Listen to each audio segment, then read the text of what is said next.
दिलवा लगा के देखो ना, दिलवा लगा के देखो ना,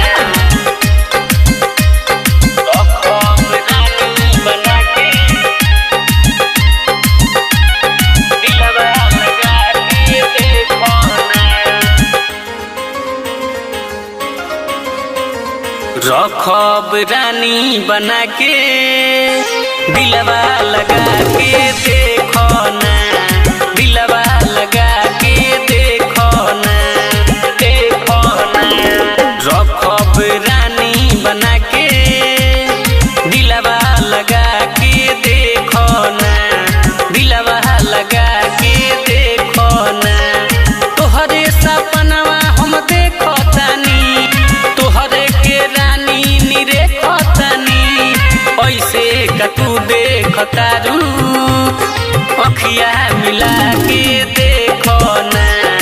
अखिया मिला के देखो ना, रखब रानी बना के दिलवा लगा के देखो ना, दिलवा लगा के देखो ना।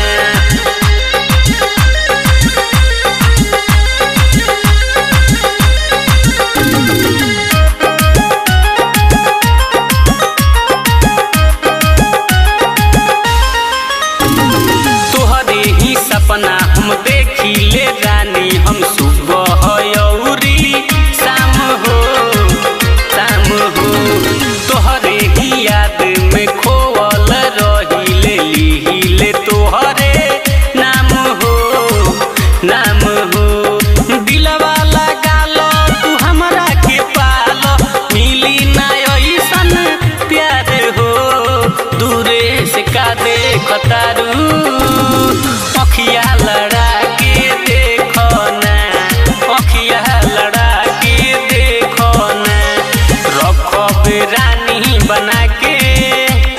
दिलवा लगा के देखो ना, दिलवा लगा के देखो ना।